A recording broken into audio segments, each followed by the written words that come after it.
అందరికీ నమస్కారం. తెలంగాణ 10వ తరగతి తెలుగు పాఠ్యపుస్తకంలోని మొదటి పాఠం దానశీలము. ఈ వీడియోలో మనం పరీక్షలకు అవసరమయ్యే విధంగా దానశీలం పాఠంలోని ముఖ్యాంశాలని రివిజన్ చేద్దాము. ముందుగా దానశీలం పాఠ్యభాగ వివరాలు చూద్దాము. దానశీలం పాఠం పురాణ ప్రక్రియకు చెందినది. మనకు పురాణ ప్రక్రియ గురించి ప్రశ్న అడిగినా కూడా మనం ఇదే రాసుకోవచ్చు. దానశీలం పాఠం పురాణ ప్రక్రియకు చెందినది. పురాణం అంటే పాతదైనను కొత్తగా భాషించేది అని అర్థం. అంటే పురాణాలు ఎప్పుడో పాత తరంలో రాసి ఉన్నప్పటికీ కూడా ఏ తరం వాళ్ళు చదివినా కూడా కొత్తగా అనిపిస్తూ ఉంటాయి. పురాణాలు 18. వీటిని సంస్కృతంలో వ్యాసుడు రాశాడు. 18 పురాణాల్లో ఒకటైన భాగవత పురాణాన్ని పోతన తెలుగులోకి అనువదించాడు. వ్యాసుడు సంస్కృతంలో రాసిన పురాణాన్ని పోతన తెలుగులో అనువదించాడు. ఏం పురాణం అది? భాగవత పురాణం. దానశీలం పాఠం శ్రీ మహాభాగవతం 8వ స్కంధంలోని వామన చరిత్రలోనిది. మహాభాగవతంలో మనకు 12 స్కంధములు ఉంటాయి. భాగవత భాగాలను స్కంధములు అంటారు. అవి మనకు 12 ఉంటాయి. అయితే దానశీలం పాఠం అనేది మనకు 8వ స్కంధం నుంచి తీసుకోబడింది. అంటే 8వ స్కంధం 8వ భాగం నుంచి తీసుకోబడింది. దాంట్లో వామన చరిత్రలోనిది ఈ పాఠం. ఆ తర్వాత దానశీలం కవి పరిచయం గురించి తెలుసుకుందాం. దానశీలం పాఠ్యభాగ కవి బమ్మెర పోతన. పోతన జనగామ జిల్లా బమ్మెర గ్రామ నివాసి. ఆయన గ్రామం బమ్మెర కాబట్టి ఆయనకు బమ్మెర పోతన అన్న పేరు వచ్చింది. పోతన బిరుదు సహజ పండితుడు. అంటే ఆయనకు పాండిత్యం అనేది సహజంగా వచ్చింది. పుట్టుకతోటే పండితుడు అంటారు కదా, ఆ విధంగా పోతన సహజ పండితుడు. పోతన భాగవత పురాణాన్ని శ్రీరామచంద్రుడికి అంకితం ఇచ్చాడు.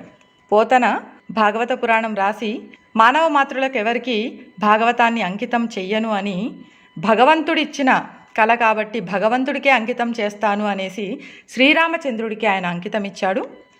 పోతన రచనలు శబ్దాలంకారాల సొగసుతో పాటు భక్తిరస ప్రధానంగా ఉంటాయి. మనకు అలంకారాల గురించి తెలుసు. అలంకారాలు శబ్దాలంకారాలు అర్థాలంకారాలు అని 2 రకాలుగా ఉంటాయి. అయితే పోతన రచనల్లో ఎక్కువగా మనకు కనిపించేది శబ్దాలంకారాలు. దాంతోపాటు భక్తికి ప్రాధాన్యతనిస్తూ ఆయన రచనలు ఉంటాయి. ఇంకా పండిత పామర జనరంజకంగా రాయడం పోతన ప్రత్యేకత. పండిత పామర. పండితులు అంటే పాండిత్యం తెలిసిన వాళ్ళు, చదువుకున్న వాళ్ళు అనుకోవచ్చు. పామరులు అంటే నిరక్షరాస్యులు అనుకోవచ్చు. అంటే చదువుకున్న వాళ్ళకి చదువుకోని వాళ్ళకి 2 రకాలైన జనాలను ఆకర్షించేలాగా రాయడం పోతన ప్రత్యేకత. పోతన ఇతర రచనలు వీరభద్ర విజయం, భోగిని దండకం, నారాయణ శతకం. ఇది బమ్మెర పోతన గురించిన కవి పరిచయం. తర్వాత మనకు దానశీలం నుంచి వ్యాసరూప ప్రశ్నల్లో ఎక్కువగా అడిగేది మనకు దానశీలం పాఠ్యభాగ సారాంశాన్ని రాయండి అని అడుగుతూ ఉంటారు. సారాంశం తెలుసుంటే ఆ ప్రశ్న ఏ విధంగా మార్చి ఇచ్చినా కూడా మనము ఈ విధమైన ఆన్సర్ని రాయాల్సి ఉంటుంది. ఒక్కసారి మనం సారాంశం చూద్దాం. సారాంశం అడిగితే గనక జవాబు చూడండి. అసుర రాజైన బలిచక్రవర్తి తన శక్తి సామర్థ్యాలతో స్వర్గలోకాన్ని ఆక్రమిస్తాడు. అసుర అంటే రాక్షసులు, సురులు అంటే దేవతలు, అసురులు అంటే రాక్షసులు. రావణాసుర అంటాం మనం. రావణ ప్లస్ అసుర అంటే రావణుడు రాక్షస జాతికి చెందినవాడు అనేసి. ఇక్కడ చూడండి, అసుర రాజైన బలిచక్రవర్తి తన శక్తి సామర్థ్యాలతో స్వర్గలోకాన్ని ఆక్రమిస్తాడు. స్వర్గలోకంలో ఎవరుంటారు? దేవతలు ఉంటారు. దేవతలుండే స్వర్గలోకాన్ని రాక్షసరాజు బలిచక్రవర్తి ఆక్రమిస్తాడు. దేవతలు విష్ణువుకు తమ కష్టాలు చెప్పుకోగా తాను వామనునిగా జన్మించి దేవతల కష్టాలు తీరుస్తానని మాట ఇస్తాడు. ఏంటి? దేవతలందరూ వెళ్ళి విష్ణుమూర్తికి తమ గోడు చెప్పుకుంటారు. ఏమని? అసురరాజు బలిచక్రవర్తి స్వర్గలోకాన్ని ఆక్రమించాడు, మా పట్ల వివక్ష చూపిస్తున్నాడు, మమ్మల్ని ఎలాగైనా నువ్వే రక్షించాలి, కాపాడాలి అనేసి విష్ణుమూర్తిని కోరుకోగా ఆయన ఏం చెప్పారు? ఆయన దేవతల కష్టాలు తీరుస్తానని మాట ఇస్తాడు. ఆ తర్వాత కొంతకాలానికి వామనునిగా అవతరించి ఏ అవతారం ఎత్తాడు? దేవతల కష్టాలు తీర్చడం కోసం వామనావతారం ఎత్తాడు. వామనుడు అంటే పొట్టివాడు, పొట్టి బ్రాహ్మణుడు. వామనునిగా అవతరించి నర్మదా నదీ తీరంలో యాగం చేస్తున్న బలిచక్రవర్తి దగ్గరకు వెళ్ళి తనకు 3 అడుగుల నేల కావాలని కోరగా బలి అలాగే ఇస్తానని మాట ఇస్తాడు. బలిచక్రవర్తి దానగుణం గలవాడు. అంటే రాక్షసుల్లో కూడా మంచి గుణాలు కలిగిన వాళ్ళు ఉంటారు, కొన్ని మంచి గుణాలు ఉంటాయి వాళ్ళకి. దాంట్లో బలిచక్రవర్తి దానగుణం కలిగిన వ్యక్తి కాబట్టి వామనావతారంలో ఉన్న విష్ణుమూర్తి బలిచక్రవర్తి దగ్గరికి వెళ్ళి 3 అడుగుల నేల కావాలని కోరతాడు. అప్పుడు బలిచక్రవర్తి కూడా సరే అని మాట ఇస్తాడు. వామనుని మాటల్లో మోసం గ్రహించిన రాక్షస గురువైన శుక్రాచార్యుడు, రాక్షసుల గురువు శుక్రాచార్యుడు, ఆయనకి 3 అడుగుల నేల అడగటం ఏంటి అని వామనుని మాటల్లో ఏదో మోసం ఉంది అని గ్రహించి శుక్రాచార్యుడు బలిచక్రవర్తితో దానం ఇవ్వద్దని చెప్తాడు.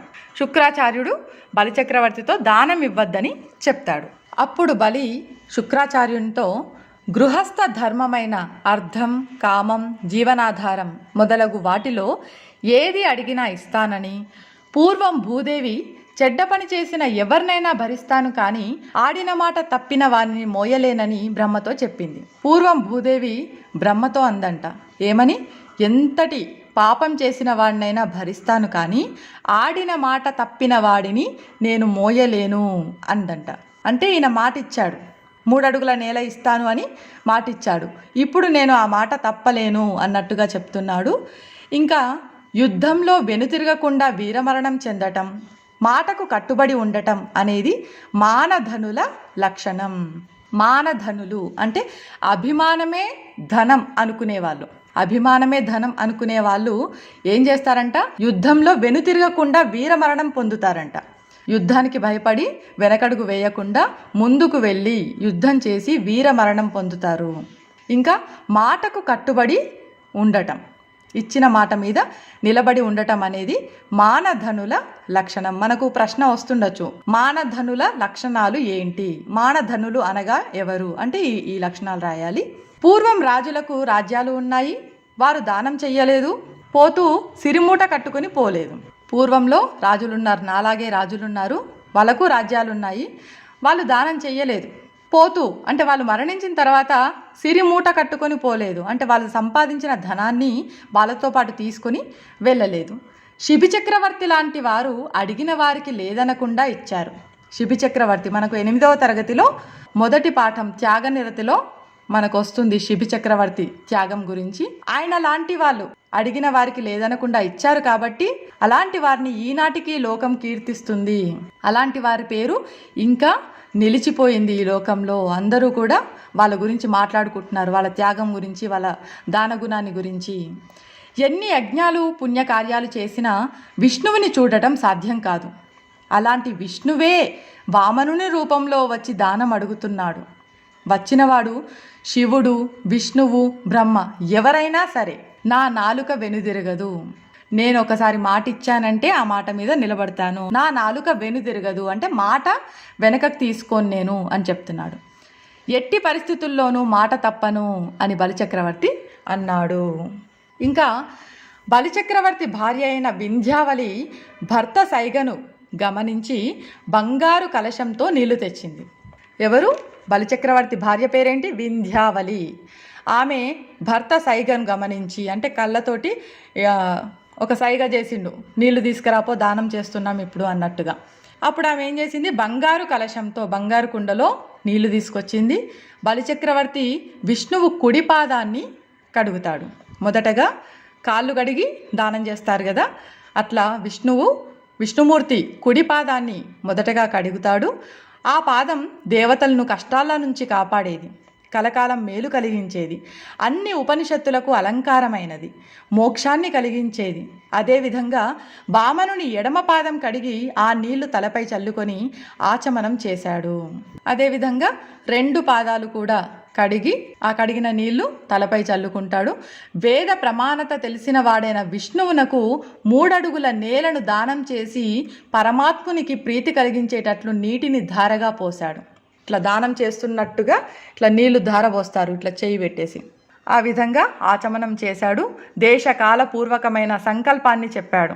ఏ దేశంలో ఈ కాలంన ఈ విధంగా బలి చక్రవర్తి అయిన నేను ఈ విధంగా వామనుడికి నేను దానం చేస్తున్నాను అనేసి చెప్తాడు. అది చూసి లోకం ఆశ్చర్యపడింది. విష్ణువుకే దానమిచ్చిన బలిచక్రవర్తిని దశదిక్కులు పంచభూతాలు బలి బలి అని పొగిడాయి. ఎవరికి ఆపద వచ్చినా, ఎవరికి ఏ అవసరమైనా వెళ్ళి విష్ణుమూర్తిని అడుగుతారు.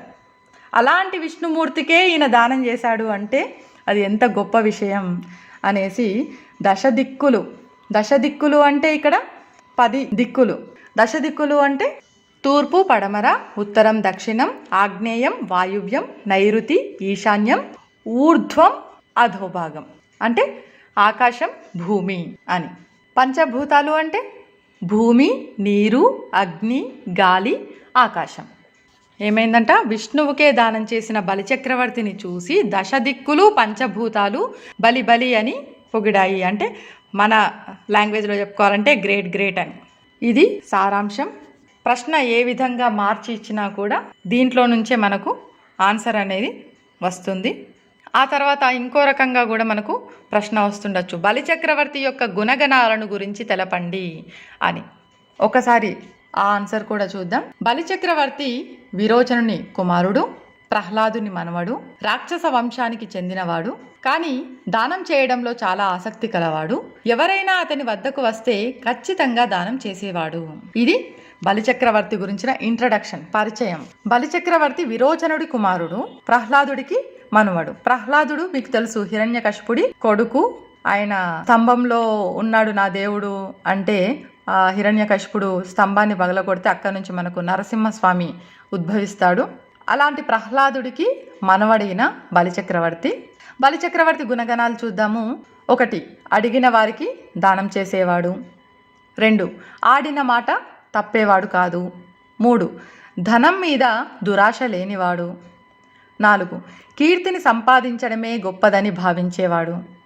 5, ఇచ్చిన మాట కోసం ఎలాంటి కష్టాన్నైనా భరించేవాడు. ఇచ్చిన మాట నిలబెట్టుకోవడం కోసం నరకం ప్రాప్తించినా సరే, మరణం వచ్చినా సరే అని సిద్ధంగా ఉన్నవాడు.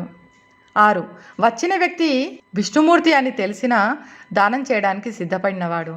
7, అభిమానం అనే ధనాన్ని కలిగినవాడు. అభిమానమే ధనంగా భావించేవాడన్నట్టు. 8, అబద్ధాలు ఆడనివాడు. బలిచక్రవర్తి రాక్షస వంశంలో జన్మించినప్పటికీ ఆయనలో పైన తెలిపిన మంచి గుణాలు ఉన్నాయి. ఇవి బలిచక్రవర్తి యొక్క గుణగణాలు. ఇది దానశీలం గురించిన రివిజన్ 1 వీడియో. 2వ వీడియోలో మనము లఘు సమాధాన ప్రశ్నలు, ప్రతిపదార్థాలు తెలుసుకుందాం. ధన్యవాదాలు.